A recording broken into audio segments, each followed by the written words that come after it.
Hello everyone and welcome to a new video on my YouTube channel Anton GF. My name is Anton Garcia Fernandez and today we're going to be talking about John Lennon. Yes, because the United States Postal Service has recently issued a stamp to commemorate John Lennon within their Music Icons series. And just a few days ago I walked down to the post office here in Jackson, Tennessee and got myself a couple of sheets of these new John Lennon stamps. I got them right here. I'm going to show them to you in case you haven't seen them yet. And it's a beautiful stamp that uses one of the classic Bob Gruen pictures from the photo session for the Walls and Bridges album. This is a very nice picture of John Lennon, and what I really enjoy here is the color gradation that changes from the top to the bottom and makes for a very beautiful stamp and a nice way to commemorate the figure of John Lennon. I really have to congratulate the USPS for having issued this stamp. And then if you turn this around, you will see that here on the other side we have one of the Peter Fordham pictures that were taken around the time that John Lennon was recording the classic Imagine album, and that were used as promotional pictures for that album. So on the other side, we have John Lennon sitting by that piano, and here are, again, the stamps with different colors from the top to the bottom, and here at the very top, we can see that the design is made to look like a 45 of some kind.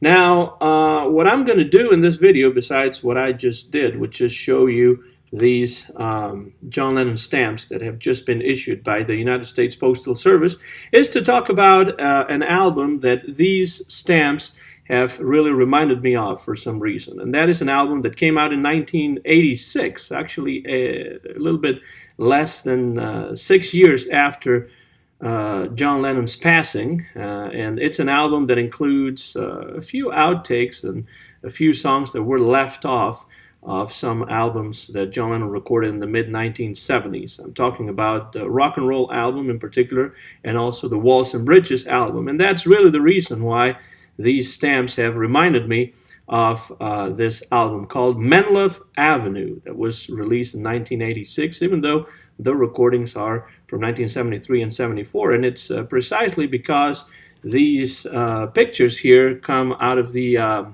photo session for Walls and Bridges, and Menlove Avenue has some outtakes of the Walls and Bridges album that it has really reminded me of this album, and so I have dusted it off and I have played it, and I have realized that it's one of those John Lennon albums that are quite overlooked, perhaps because some critics thought that some of the material was subpar, and I do not agree with that necessarily. I think this is an album, Menlove Avenue, that has some pretty worthy music that deserves to be heard.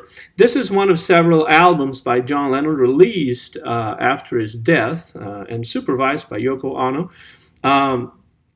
For example, there were others like Milk and Honey or Life in New York City, that live concert. And this is the third one, Menlove Avenue. Of course, the title references the street where John Lennon lived in Liverpool with his Aunt Mimi and Uncle George as a child, a place of really huge importance for John Lennon personally.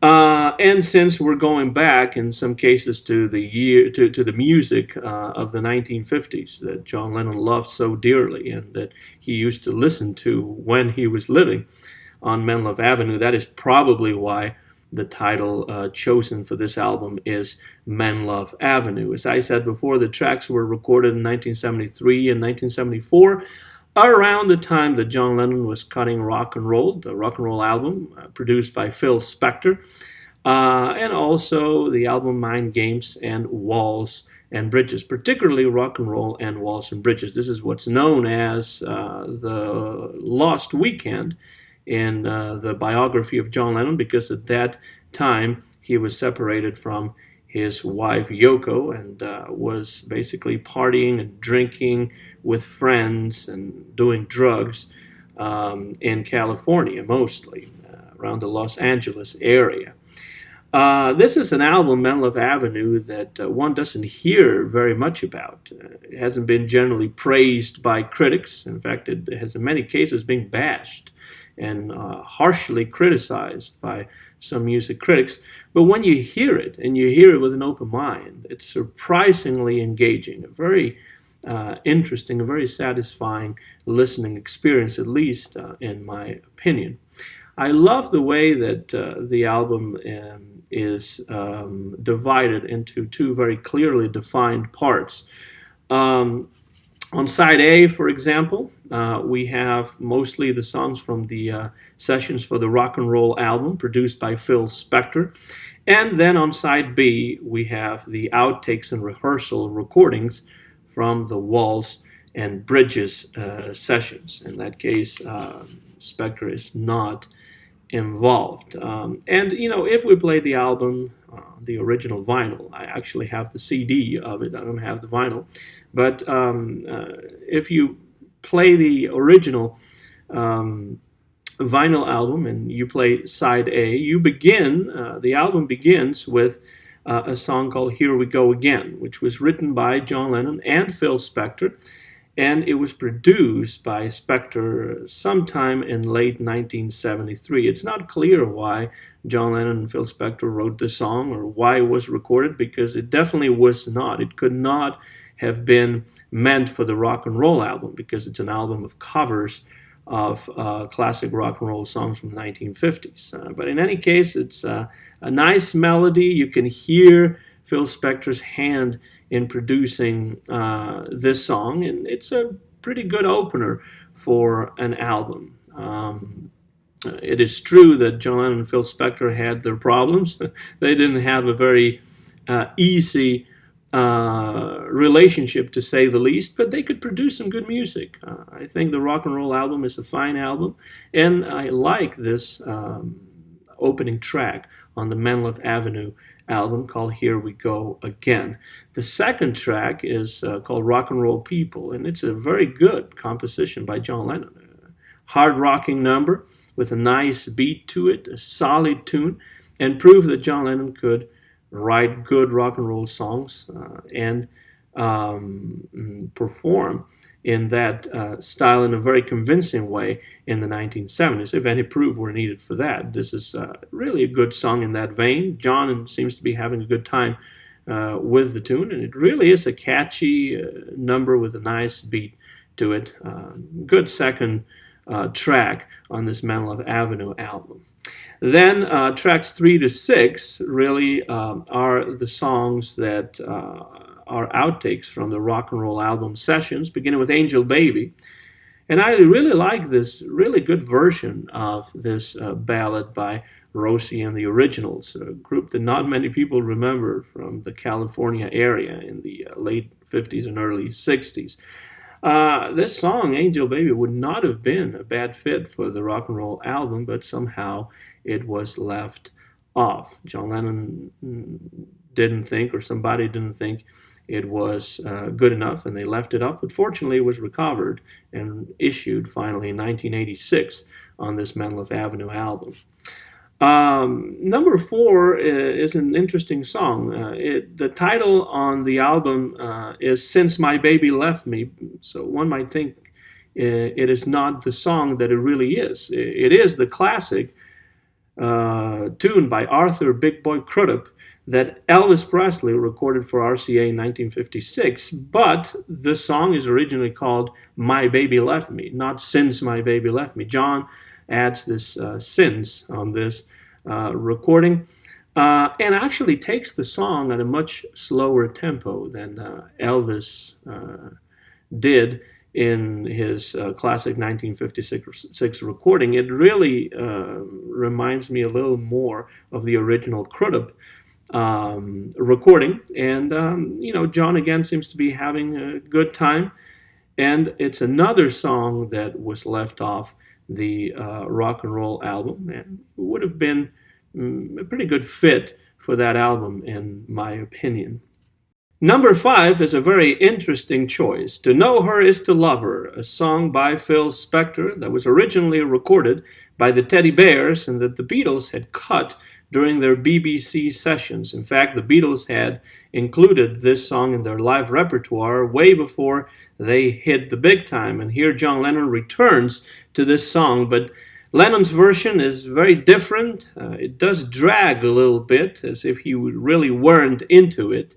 He takes it at a really slow pace, and to me this is easily the weakest track on Menlove Avenue, and it was understandably left off the rock and roll album. It's still worth listening to, but in my opinion this might not be the best track on this album. It's placed right at the very end of side A, and as we turn the record over and we played side B, we will find a group of 5 rehearsal recordings from the Walls and Bridges sessions, recorded in New York City in the summer of 1974. And if you take these songs as a whole, there is a deep melancholy tone to these tracks and these stripped down versions that's not always apparent on the release versions of the Walls and Bridges LP. The songs are Steel and Glass, Scared, Old Dirt Road, which was co-written with Harry Nilsson, Nobody Loves You When You're Down and Out, and Bless You. In many ways, I like these stripped down versions better than the more produced tracks that came out on that fantastic album, which is John Lennon's Walls and Bridges. There are great musicians in the band, like Nicky Hopkins, and John's old pal from the Hamburg days, Klaus Voormann, drummer Jim Keltner, Jesse Ed Davis. They're all here with John Lennon. And without the production, these songs sound really, in my opinion, a whole lot better. One wishes that the rest of the Walls and Bridges album had been released originally without the production. I mean, I don't mean to say the production is not good, but if I have to choose, having heard these 5 songs taken from these sessions, John Lennon simply rehearsing with the musicians, these outtakes really are very charming and give us an idea of how John Lennon was feeling in these days of excess, of drugs and drinking, of deep despair at the reality of being away from Yoko. And I think that as a whole, these 5 songs on side B of Menlove Avenue are or make for incredibly satisfying listening, as does the whole album Menlove Avenue that fortunately I have rediscovered lately thanks to this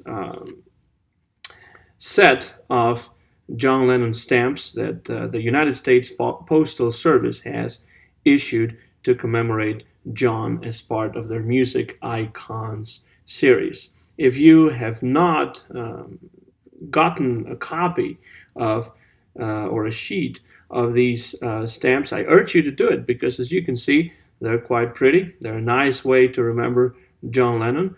And even if you use the stamps, and I don't know that everybody will want to use them, but even if you use them, then you have this nice picture of the Imagine years on the flip side of this sheet. The Menlove Avenue album was a very satisfying listening experience for me. Of course, it's not an album that John Lennon ever heard. He wasn't able to put it together, unfortunately, due to the fact that he was assassinated at the end of 1980, and this album was put together in 1986. One of the 3 posthumous albums that were released in the 1980s, Milk and Honey being one of them. Live in New York City was another one, and the one that we have reviewed on our video today, which is Menlove Avenue. A fine album by John Lennon that the USPS has allowed me to rediscover after so many years. Thank you very much for your attention. Thanks for watching this video, and if you have any comments, remember to leave them under the video here, and again, get a copy of those John Lennon stamps from the USPS. And if you haven't listened to Menlove Avenue in a while, dust it off the way I did and enjoy both side A with the rock and roll songs and side B with the Walls and Bridges stripped down outtakes. My name is Anton Garcia Fernandez. Mine is the copyright of this video, year 2018. It was recorded live in Jackson, Tennessee, in the United States of America. Thank you very much for listening. This is Anton Garcia Fernandez signing off, and this is the YouTube channel Anton GF. Thank you, everybody. Until next time.